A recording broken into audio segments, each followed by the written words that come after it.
Good morning all. Daily morning 8 o'clock நம்மளுடைய சேனலில் வந்து டிஎன்பிஎஸ்சி ப்ரிப்பேர் பண்ணுற ஸ்டூடெண்ட்ஸுக்கு தினமணி நியூஸ் பேப்பர் ரீடிங் வந்து பார்த்துருக்கோம். ஓகே, இன்னையோட இம்பார்ட்டன்ட் நியூஸ் வந்து என்னென்ன இருக்குன்னு சொல்லிட்டு பார்த்துடலாம்.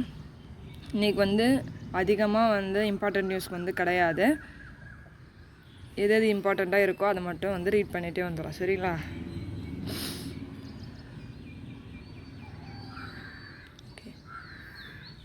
ராமச்சந்திரா உயர்கல்வி நிறுவனத்திற்கு உலக சாதனை அங்கீகாரம், அதாவது வேர்ல்ட் ரெக்கார்டு அமைப்பிலேருந்து ராமச்சந்திராவினுடைய உயர்கல்வி நிறுவனத்திற்கு வந்து அங்கீகாரத்தை வந்து கொடுத்துருக்காங்க. எதுக்காகன்னு பார்த்தீங்கன்னா, சென்னையில் அட் எ டைமில் 550 பள்ளி மாணவர்களுக்கு மருத்துவ பரிசோதனை வந்து மேற்கொண்டு சாதனை புரிஞ்சதுக்காக தான் இந்த உலக சாதனை அங்கீகாரத்தை வந்து கொடுத்துருக்காங்க. சரிங்களா? ஓகே, நெக்ஸ்ட்டு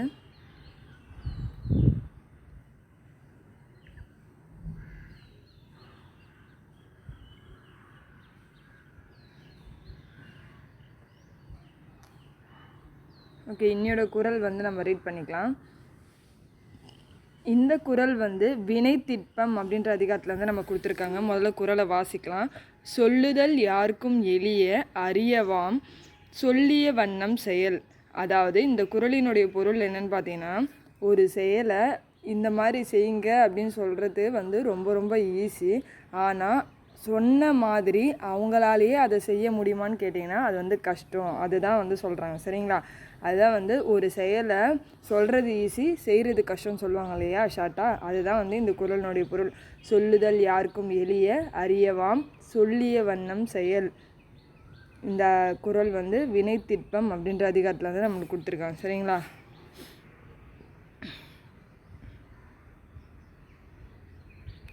நெக்ஸ்ட்டு பார்க்கலாம்.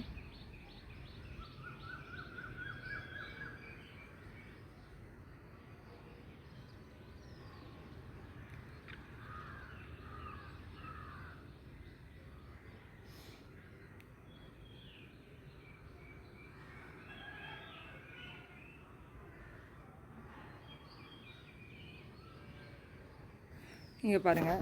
நெக்ஸ்ட், தேசிய பாதுகாப்பு துணை ஆலோசகராக டிவி ரவிச்சந்திரன் ஐபிஎஸ் அவர்கள் வந்து நியமிச்சிருக்காங்க. இவர் வந்து 1990 வந்து நம்மளுடைய ஐபிஎஸ் இதில் வந்து ஜாயின் பண்ணார். அவர் தான் வந்து இப்போது தேசிய பாதுகாப்பு துணை ஆலோசகராக வந்து நியமிக்கப்பட்டிருக்காரு. இதற்கு முன்னாடி இருந்த ராஜிந்தர் கண்ணா அவர்கள் வந்து கூடுதல் ஆலோசகராக வந்து நியமிக்கப்பட்டதுனால இவர் வந்து துணை ஆலோசகராக வந்து நியமிச்சிருக்காங்க. சரிங்களா? ஓகே, நெக்ஸ்ட்டு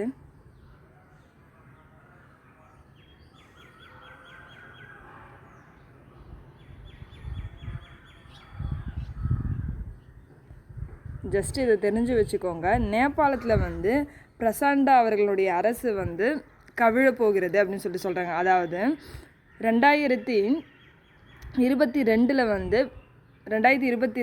நேபாளத்தில் வந்து பிரதமருக்கான தேர்தல் வந்து நடந்திருக்கும். அந்த தேர்தலில் வந்து ஷேக் பகதூர் தேபாவோட நேபாள காங்கிரஸ் கட்சி வந்து 89 இடங்கள்லையும், அந்த கட்சிக்கு அடுத்தபடியாக சர்மா ஒலியினுடைய சிபிஎன் அதாவது யூஎம்எல் கட்சியினோடுக்கு வந்து 78 இடங்களும் வந்து கிடச்சிருந்தது. இந்த அடுத்தபடியாக வந்து மார்வோயிஸ்ட் மையம் அந்த கட்சிக்கு வந்து 32 இடங்கள் வந்து கிடச்சிது. அதுதான் வந்து பிரசண்டாவனுடைய கட்சி.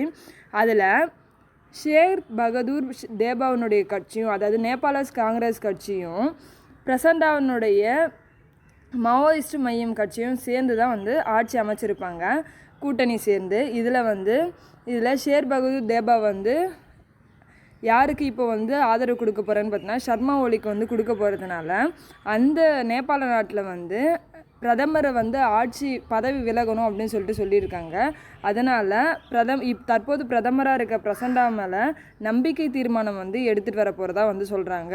அதாவது அவர் வந்து தான் பதவி விலக மாட்டேன், வேணும்னா வந்து நான் நம்பிக்கை தீர்மானத்தை வந்து சந்திக்க தயார் அப்படின்னு சொல்கிறாங்க. நேபாள அரசினுடைய கண்டிஷன்ஸ் பிரகாரம் ஒரு பிரதமர் மேலே வந்து நேபாள அரசியலமைப்பு கூட்டச்சட்டத்தின்படி என்ன சொல்கிறாங்க அப்படின்னா, ஆளும் அரசியல் அங்கம் வகிக்கும் கூட்டணி கட்சி தனது ஆதரவு, அதாவது கூட்டணி கட்சி தன்னோட ஆதரவை வந்து வாபஸ் பெற்றுக்கிட்டாங்க அப்படின்னா 30 நாட்களுக்குள்ளே, எத்தனை நாள்னா 30 நாட்களுக்குள்ளே நம்பிக்கை தீர்மானம் வந்து கொண்டு வரப்படும் அப்படின்னு சொல்கிறாங்க. சரிங்களா?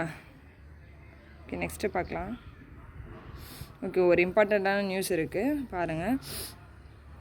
சிவகங்கை மாவட்டம் திருபுவனம் அருகே இருக்கிற கீழடியில் நடக்கிற 10ஆம் கட்ட அகழ்வாய்வில் மீன் உருவம் பொறித்த பானை ஓடுகள் கண்டெடுக்கப்பட்டுள்ளதாக வந்து சொல்லியிருக்காங்க. சரிங்களா? இந்த ஓடுகளினுடைய நீளம் வந்து 4.5 சென்டிமீட்டர், அகலம் வந்து 4.3 சென்டிமீட்டராக வந்து இருந்திருக்கு. சரிங்களா? இன்னொன்று நெக்ஸ்ட்டு, தமிழில் மொழிபெயர்க்கப்பட்ட 100 சட்ட புத்தகங்கள். அதை வந்து தமிழில் வந்து, அதாவது நம்மளுடைய சட்ட புத்தகத்தை தமிழில் வந்து மொழிபெயர்க்கப்பட்டு வெளியிட்டிருக்காரு நம்மளுடைய சிஎம் அவர்கள். எதுக்காகன்னு பார்த்தீங்கன்னா, முன்னாள் முதல்வரான கலைஞர் கருணாநிதி அவர்களுடைய 100ஆண்டு விழாவை செலிப்ரேட் பண்ணுற விதமாக தான் வந்து இந்த 37 மத்திய சட்டங்கள் இருக்கும், 63 மாநில சட்டங்கள், மொத்தமாக வந்து 100 சட்டங்கள் வந்து தமிழில் மொழிபெயர்த்து அதை வந்து நம்மளுடைய முதலமைச்சர் அவர்கள் வந்து நேற்று வெளியிட்டிருப்பார். சரிங்களா? ஓகே, இன்னையோட இம்பார்ட்டண்ட் நியூஸ் வந்து இதோட கம்ப்ளீட் ஆகுது. Thank you all.